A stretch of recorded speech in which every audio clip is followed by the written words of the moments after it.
How can we stay connected to the power source of clowning, its sacred roots, its communal nature, and its secret purpose? Those are some of the critical questions I want to get into today. So hop on to the magical clown spirit carpet and let's get curious together.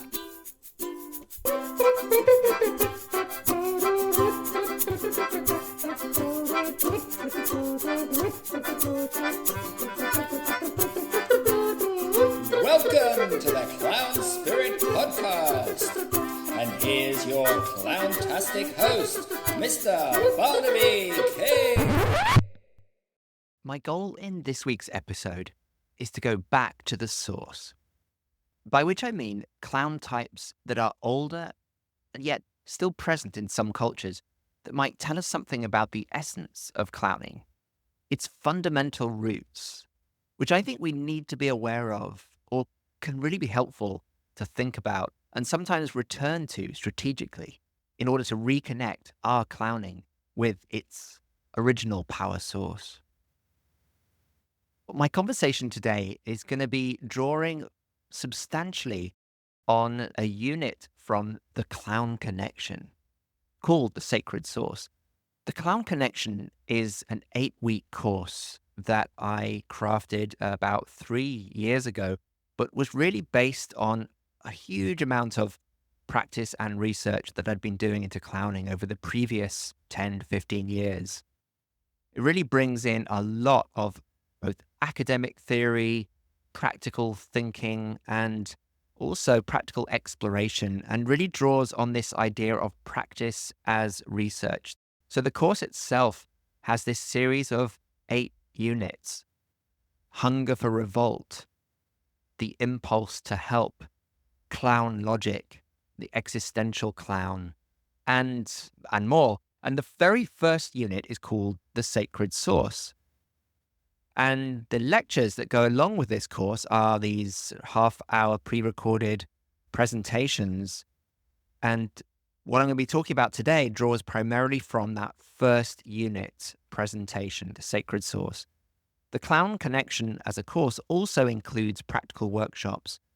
And in fact, if you're interested in hearing more of those units and the material and the lectures and the workshops that go with each unit, you can access a pre-recorded on-demand version of that on my website on clownspirit.com, and it actually comes free if you join Clown Spirit Village.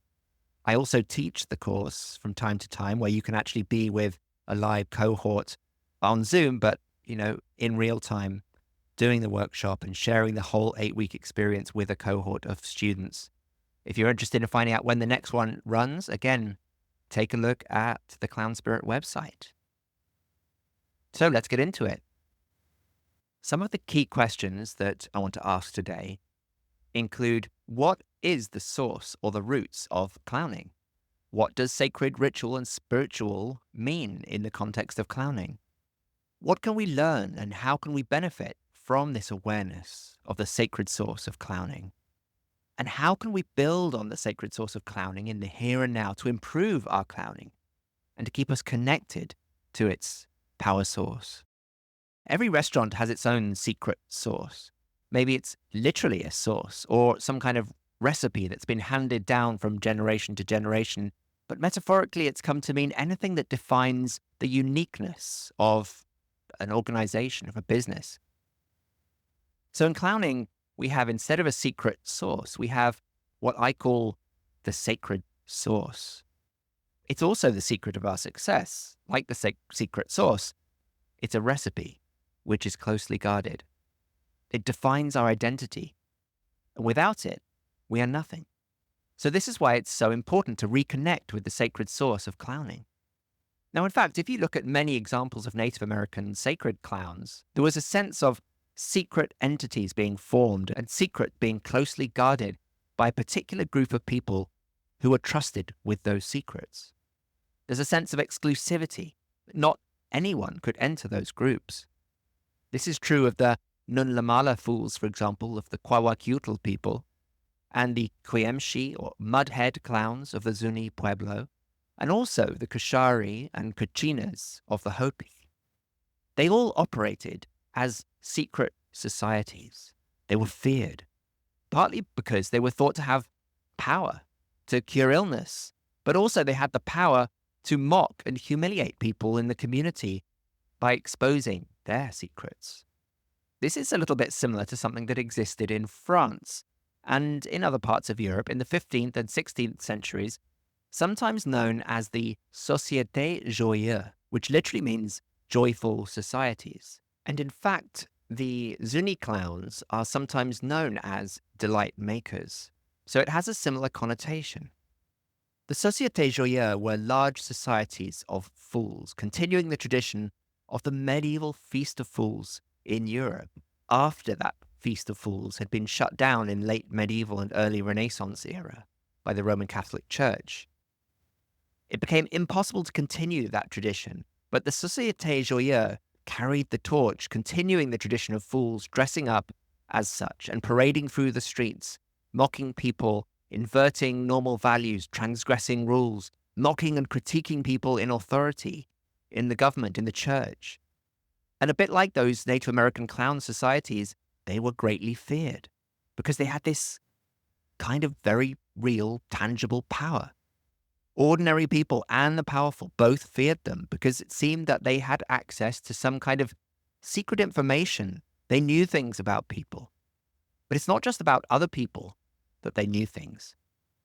They also knew things about themselves. And this reminds us that clowning is not just about ridiculing stupidity or injustice out there in the world. It's also, perhaps even more so, about an awareness of the self and learning to critique and laugh at oneself. And I think it's the balance of those two things which is absolutely crucial to clowning. So this is the first attribute of the sacred clown, that he or she works in a group that is part of a close-knit community, and often in a kind of exclusive secret community, separated off from kind of everybody else. And that separation is really significant. There's something that stands them apart. And they often have to go through a rite of passage in order to become a clown. Sometimes those things are kind of things that happen to you, and sometimes they're more like choices you make. So what is it exactly that is so secret? And what are the ways of potentially becoming a clown in native culture? Well, in the Lakota Sioux people, the sign that you're a clown is that you're given a vision, a dream, specifically a dream about something shameful happening to you. And when that happens, in order to actually become a clown, you must go and act out the shameful thing in front of the whole community. This journey of a clown's initiation goes from innocence or lack of self-awareness to an acceptance, an embodying of shame, and transforming that shame into power by making people laugh as they act out deeply hidden but very relatable fears. By acting out their own shameful memory or dream, the Heyoka defeats shame and has power over it because they've performed it to the community. Nothing else more terrible can happen to them. Shame no longer has a hold over them. And this again is a really important idea for clowns today. If we can act out our most shameful secrets that we hold most closely to ourselves, don't reveal to anyone, in the act of making those things public, letting other people laugh, we reclaim power over those things.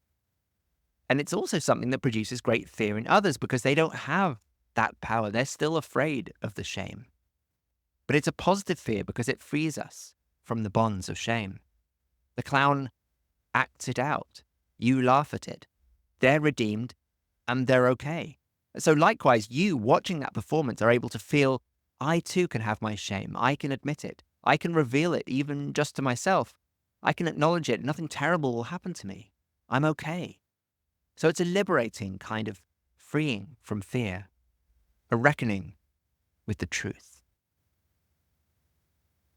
So ritual clowns, they not only know about others, they also know about themselves and are willing to expose the most vulnerable aspects of themselves for the good of the community, knowing that doing so is a healing act for everybody. This actually mirrors the origin myth of the Quiem-shi clown, which is something like this. They have a myth that at some point in their past, a brother and a sister slept together and went crazy as a result of this, through the shame of what they'd done because it was taboo. So they slept with one another, they went crazy with the shame of it, and as a result, they dramatically changed their appearance and left the tribe. And they went and lived on their own in exile and started a family. And that is the creation myth of how the secret clown society started. So it's like we're all part of this family of people who were so ashamed that we had to leave the community, completely change our appearance, and go through this sort of transformative experience to allow us to transcend the shame. And then come back in a new form and help others to also transcend their shame by acting out their own secret, shameful memories or thoughts or actions. So in both the Heyoka journey and the origin myth, what we can see is this particular relationship to shame and things that must not be spoken of in society, and being given permission to speak about those things. That is the clown's power. The permission, the license to speak of things that nobody else dares to. And this transforms something that's potentially negative and damaging, like shame, into something positive, like wisdom, maturity, freedom. Key to this is that the shame becomes transformed into wisdom by a person coming to know themselves. So a crucial part of the clown's role is his ability to take the most difficult, unspoken, shameful, fearful things and speak openly about them, make them visible through play and comedy and backwards language. And in so doing, they take away the fear associated with those things. Anthropologist Barbara Babcock wrote this fantastic article, which I'm going to put a link to in the notes below this podcast. And she said, "The sacred clown's part in expressing that which cannot be thought of suggests that he is in touch with higher mysteries, alternative realities. And indeed, he is so regarded by the Pueblos. The creation myths state this, his role and behavior in ritual drama enacted. He is the funniest and most sacred of their priests. He is a delight maker and a fearsome creature." As I mentioned just now, this idea of shame is embedded in the creation myths and also in the myths of tricksters, which are mythical beings, kind of like the archetype of the clown. But these ideas are also borne out and embodied in real rituals and clown performances in the real world. Another quick quote here by Black Elk, who was a Heyoka in the Sioux people. Black Elk said, "Only those who have had visions of the thunder beings can act as Heyokas. They have sacred power, and they share some of this with all the people. But they do it through funny actions. When a vision comes from the thunder beings of the West, it comes with terror like a thunderstorm. But when the storm of vision has passed, the world is greener and happier. For wherever the truth of vision comes upon the world, it is like a rain. The world you see is happier after the terror of the storm." So the Heyoka, like all clowns, are associated with the fearful, shameful, dark energies. But ironically, by facing those things, they leave in their path light, happiness, and peace, like the kind of freshness in the air after a violent storm has passed. I think what this reminds us is that our clowning must not be trivial or shallow. It must engage those dark and terrifying energies that we spend much of our lives ignoring and neglecting. Even though they're always there in the back of our minds, clowns permit those things to come to the surface, to be talked about openly, and it's such a positive, therapeutic thing. I think that's something that's more and more being acknowledged in the world of therapy and even in life coaching, that the more we can face our fears, face our emotions, process them, allow them to come up and actually live in us, the more power and control we have over those things in our lives, instead of trying to buffer them and push them down all the time. Clowns are the catalysts of that. They're the counselors, the therapists, the coaches. They help us release those dark energies safely, and in their wake, leave a greener, happier world. So now we come to another key question. How do they do all of this? What do sacred and ritual clowns do in their performances? How do the dark energies get invoked?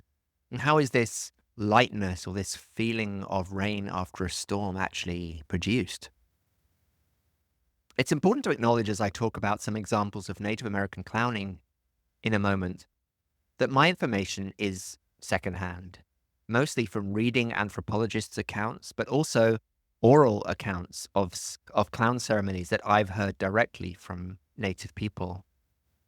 If you look at photographs of Coyamshi mudhead clowns, you'll often see them standing on the rooftops of buildings around the edge of a main square of a village, where there may be some kind of sacred ceremony or dance going on.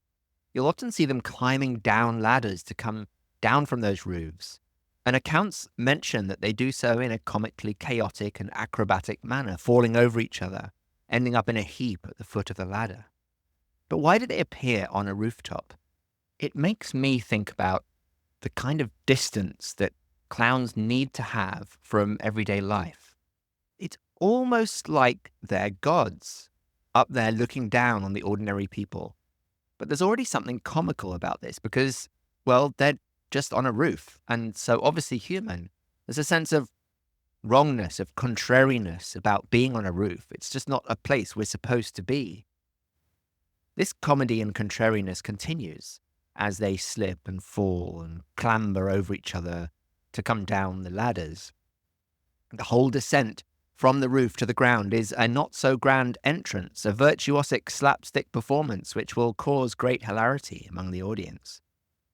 When the clowns finally get down to the floor, where the kachinas or the ritual dancers are, they begin to mock those dancers.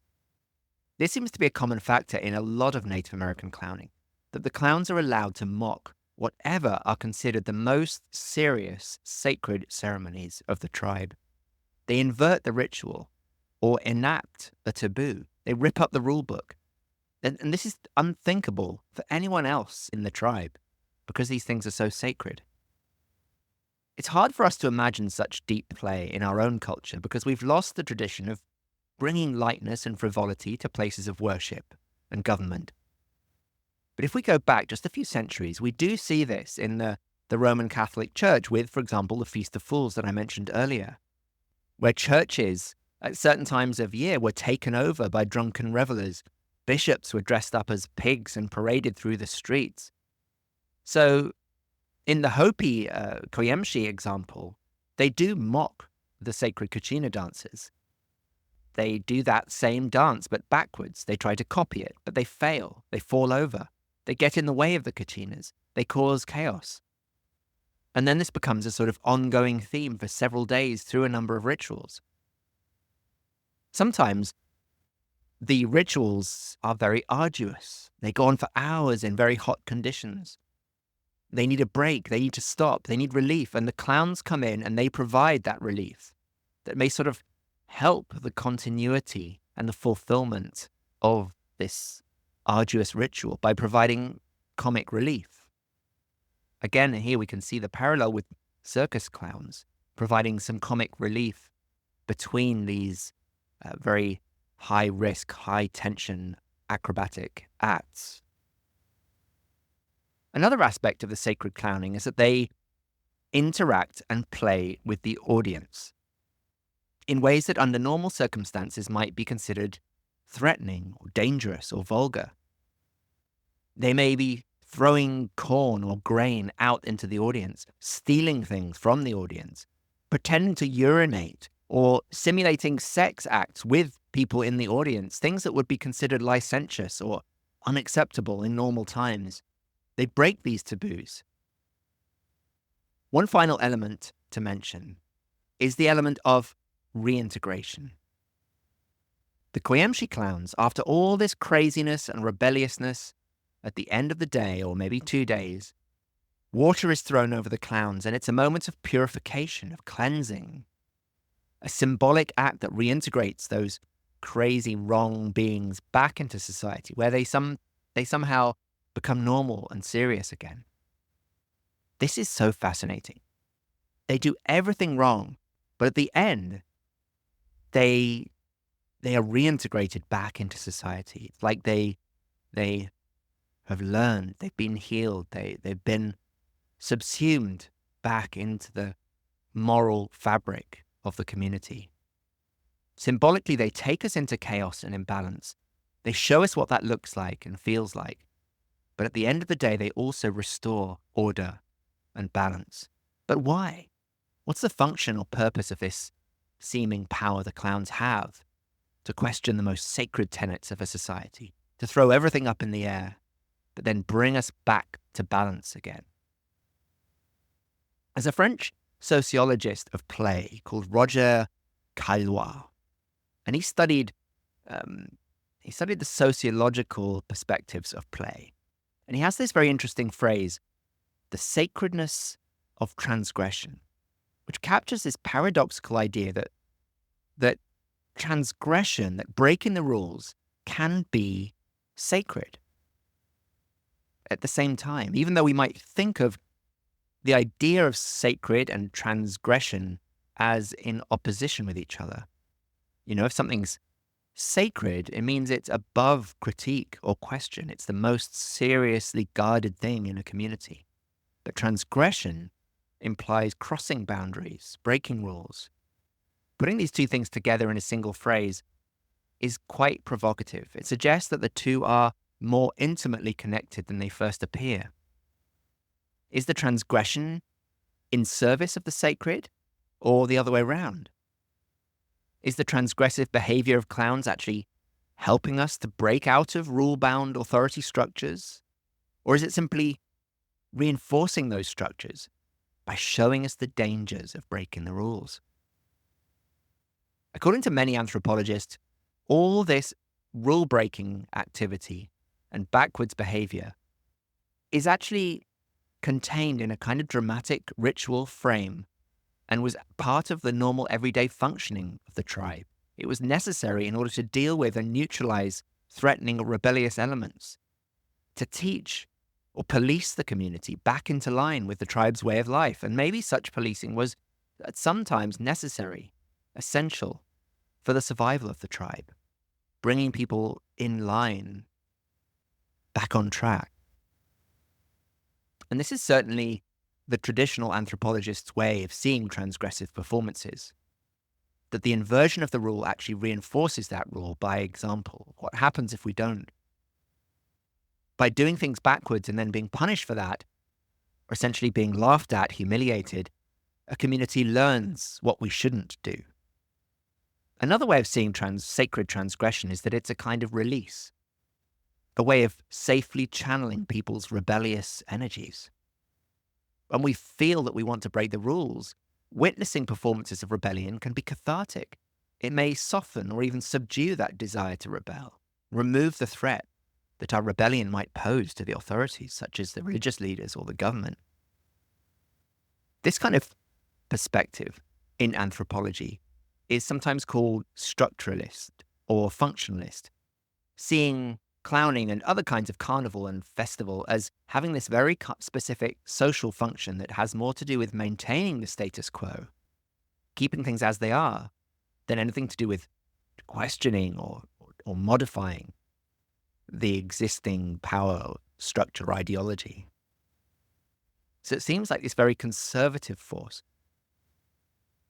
But the flaw in this thinking is that it tends to ignore local understandings of what the performances are about. It imposes a kind of outside eye, a generic Western interpretation, an ethnocentric perspective. It's reductive in that it reduces ineffable and mysterious things to a symbolic drama that has this kind of mechanical policing function. It fails to see clowning as a possibly spiritual practice with many layers and levels, in which the clowns are accessing and channeling deeper awarenesses, putting us more in touch with our divine essence of being, connecting us with trickster energies, for example. For many native tribes, the clown is experienced as a priest, a shaman, a spirit guide, not just an actor who is performing a ritual of transgression in order to maintain a status quo, like a teacher. I mean, maybe on one level they do operate through the language of play and inversion and silliness and comedy, but beneath that, I think, lies a deeper power and ambivalence when they break taboos. It's more than a symbolic act, because in those performances, they actually get to break taboos by dealing with forbidden subjects, bringing shameful things to light. And that has a real impact on people. It's not just a representation of something, it's actually the thing itself. It doesn't simply help to maintain the status quo and keep things as they are. It actually breaks things open, allows us to see the artificiality, the arbitrariness of our normal social constructs. We start to see a deeper structure, a deeper truth beneath these surface level social rules and structures that we've created. Another native clown called Lame Deer said, "To us, a clown is somebody sacred, funny, powerful, ridiculous, holy, shameful, visionary. By fooling around, a clown is really performing a spiritual ceremony." Again, we see the same paradox. The clown is both fooling around and performing a serious spiritual ceremony at one and the same time.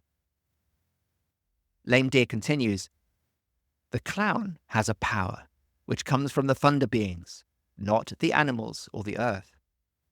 In our Indian belief, a clown has more power than the atom bomb. This power could blow off the dome of the Capitol." So if we sense into what Lame Deer is saying here, versus going by the anthropologists' interpretations, we maybe can open ourselves up to a way of seeing and being clown that does have the power to transform, to question seemingly unquestionable rules and ways of doing things, but fundamentally to reveal the temporary and transient nature of all those rules and authority structures humans have created, to bring us closer to a deeper level of presence, awareness, and connection. And that is the most radical thing of all.